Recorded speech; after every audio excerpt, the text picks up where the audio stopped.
হরে কৃষ্ণ। কেমন আছেন সবাই? আশা করি সবাই ভালো আছেন। সামনেই আমাদের জন্য একটা সুবর্ণ সুযোগ আসতে চলেছে। অনেকেই আমাকে প্রশ্ন করেছেন যে অক্ষয় তৃতীয়া কবে? আচ্ছা, অক্ষয় তৃতীয়া কবে তার আগে আমি একটা ছোট্ট কথা বলে নিই, সেটা হচ্ছে অক্ষয় মানে কি? অক্ষয় মানে হচ্ছে যা ক্ষয় হয় না।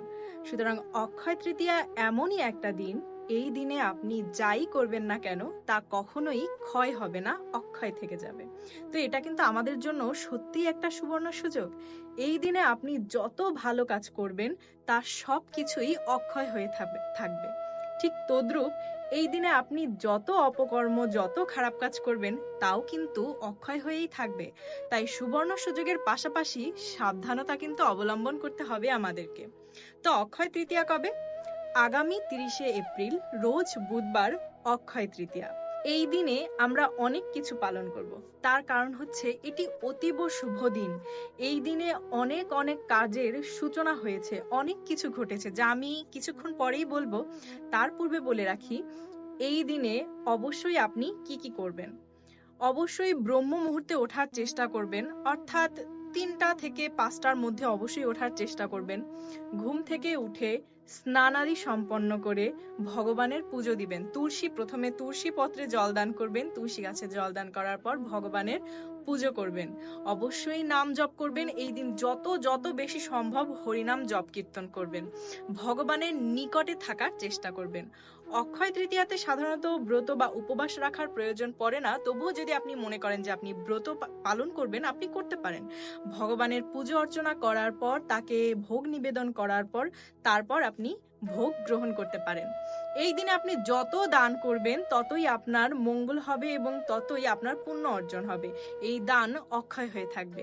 আপনি চাইলে, যারা মাতাজিরা আছেন তারা চাইলে সিঁদুর দান করতে পারেন। এতে শাস্ত্রে বলা হয়েছে সিঁদুর দানে সিঁথির সিঁদুর অক্ষয় হয়। এছাড়া আপনি বস্ত্র দান করতে পারেন, অথবা আপনি অন্ন দান করতে পারেন।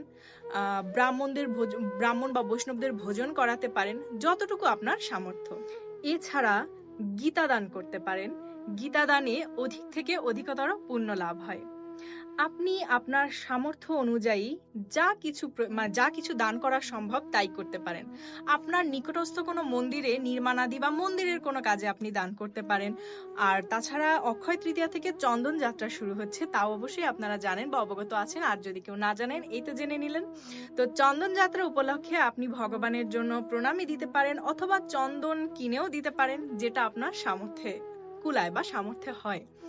তো এই দিনে আপনি কোনো প্রকার মিথ্যা কথা বা কোনো ধরনের অপকর্ম যাতে আপনার দ্বারা সংগঠিত না হয় সেদিকে অবশ্যই খেয়াল রাখবেন।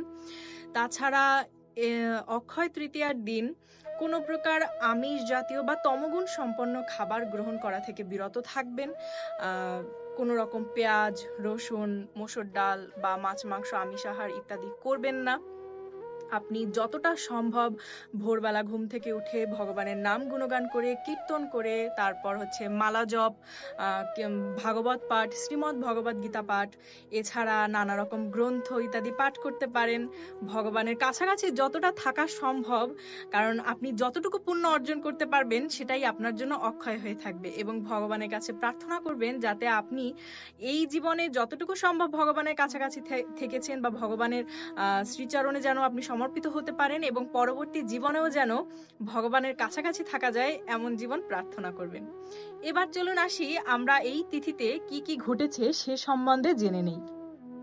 তো অক্ষয় তৃতীয়াতেই কিন্তু সত্য ত্রেতা যুগের সূচনা হয়েছিল, অর্থাৎ সত্য যুগের সূচনা যেদিন হয়েছিল সেদিনও অক্ষয় তৃতীয়া ছিল, এবং ত্রেতা যুগের সূচনা যেদিন হয়েছিল সেদিনও অক্ষয় তৃতীয়া ছিল। গঙ্গা দেবীকে মর্তে আহ্বান করা হয়েছিল এই অক্ষয় তৃতীয়ার দিনেই। এছাড়া মহাভারতের রচনা শুরু হয়েছিল অক্ষয় তৃতীয়াতে। পরশুরাম ভগবানের আবির্ভাব হয়, অর্থাৎ ভগবানেরই আরেকটি অবতার পরশুরামের আবির্ভাব হয়েছিল এই অক্ষয় তৃতীয়াতে। আপনারা জানেন কিনা, পৃথিবীর প্রথম শস্যদানা ছিল জব। তো এই যজ্ঞের যে জব, এই উৎপাদনও হয়েছিল কিন্তু এই অক্ষয় তৃতীয়ার দিন। তাই এই দিনে আপনারা চাইলে ভগবানকে জবের তৈরি পিঠা, পায়েস বা খিচুড়ি বা যা হোক আপনি কিছু বানিয়ে দিতে পারেন। এই জবটাকেই কিন্তু সাধারণত বার্লি বলা হয়, যেটা আপনি যে কোনো সুপার মার্কেটে পেয়ে যাবেন, তো বা শস্য ভান্ডারের দোকানে পেয়ে যাবেন। কিন্তু আপনারা চাইলে পিঠা পায়েস এই দিন ভগবানকে নিবেদন করতে পারেন জবের তৈরি।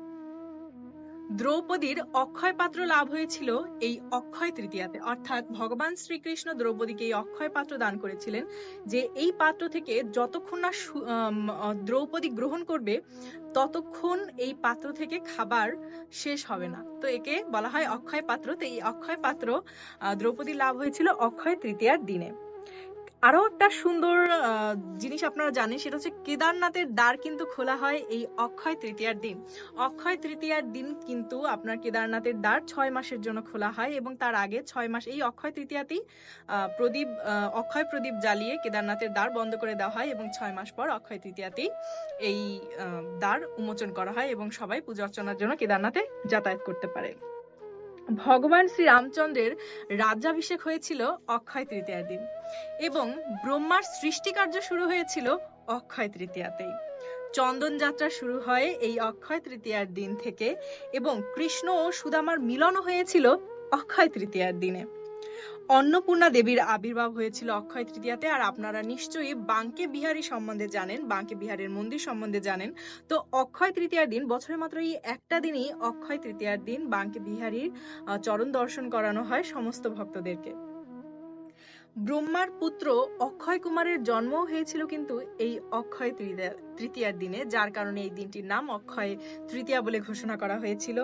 এছাড়া রথের যে কাজ তাও শুরু হয় এই অক্ষয় তৃতীয়ার দিন, অর্থাৎ হচ্ছে রথযাত্রা নির্মাণের জন্য, কাঠের তৈরি রথযাত্রা নির্মাণের জন্য যে কার্য শুরু হয় তাও হয়েছিল এই অক্ষয় তৃতীয়াতে। চন্দন যাত্রার দিন, অক্ষয় তৃতীয়াতে চন্দন যাত্রা শুরু হয়। এই দিন রাজা ইন্দ্রদুম্নকে ভগবান স্বয়ং স্বপ্নাদর্শন করেছিলেন, স্বপ্নাদেশ দিয়েছিলেন যে প্রচন্ড গরমের জন্য তিনি বলেছিলেন তার শরীরে যাতে চন্দন লেপন করা হয়। তো চন্দন যাত্রাও কিন্তু এই 21 দিন ধরে হবে, অক্ষয় তৃতীয়া থেকেই শুরু। আপনারা যার যতটুকু সামর্থ্য আপনারা সেইভাবেই দান করতে পারেন। আপনারা মন্দিরে ভোগ নিবেদন করতে পারেন, বা নিজের বাসায় ভোগ নিবেদন করতে পারেন, ভালোভাবে শুদ্ধ মতো রান্না বান্না করে তারপরে ভগবানের ভোগ নিবেদন করে আপনারা সেই প্রসাদ পেতে পারেন। অবশ্যই এই দিন কোনো ধরনের অশালীন কথাবার্তা বলবেন না, কোনো বাজে কথা বলবেন না, কারোর সঙ্গে কোনো খারাপ আচরণ করবেন না। খারাপ আচরণ কারোর সঙ্গে কখনোই করা উচিত না, তবে আমরা আমাদের অজান্তেই কখনো কখনো কাউকে কথা দিয়ে আঘাত করে থাকি বা অপশব্দ ব্যবহার করি অজান্তে। তো চেষ্টা করবেন এই দিন যেন আপনার দ্বারা কোনো রকম অপশব্দ উচ্চারণ না হয় বা মিথ্যা কথা না হয়, কাউকে আঘাত দিয়ে কথা না বলেন, এবং কখনোই এই দিনে আপনার দ্বারে আসা কোনো ভিক্ষুককে বা কাউকে ফিরিয়ে দিবেন না। যতটুকু আপনার সামর্থ্য থাকবে ততটুকুই আপনি তাকে দেওয়ার চেষ্টা করবেন। কারণ সাধারণত আমাদের দ্বারে কখনো কোনো ভিক্ষুক আসলে তাকে ফিরিয়ে দেওয়া উচিত না, তবুও অনেক সময় আমরা ব্যস্ততায় হতে পারে যে আমরা ফিরিয়ে দেই বা কিছু। এই দিনে চেষ্টা করবেন সেটা যেন না হয়, যতটুকু সম্ভব তাকে দেওয়া, দরিদ্রকে দান করা। সিঁদুর যাতে অক্ষয়ের জন্য আপনি সিঁদুর দান করতে পারেন, গীতা দান করতে পারেন, বস্ত্র দান করতে পারেন, আপনার সামর্থ্যে যা থাকবে তাই দান করবেন। অক্ষয় তৃতীয়া সবার ভালো কাটুক, খুব সুন্দরভাবে আপনারা অক্ষয় তৃতীয়া পালন করুন এবং ভগবানের কাছাকাছি থাকার চেষ্টা করুন, যাতে আমাদের যত পাপ রয়েছে সেই পাপ আমরা ধুয়ে মুছে উঠতে পারি, এবং ভগবানের শ্রীচরণে নিজেদেরকে সমর্পণ রাখার চেষ্টা করুন। আমার জন্য প্রার্থনা করবেন, আমিও যেন নিজের সমস্ত কর্ম সঠিকভাবে পালন করতে পারি, ভগবানের কাছাকাছি থাকতে পারি, কোনো রকম পাপ, কোনো রকম অন্যায় আমার দ্বারা না ঘটুক। তো আমার জন্য সবাই প্রার্থনা করবেন। আপনাদের সকলকে জানাই শুভ অক্ষয় তৃতীয়া, অগ্রিম শুভ অক্ষয় তৃতীয়া। সবাই অক্ষয় তৃতীয়া খুব সুন্দর কাটুক। হরে কৃষ্ণ।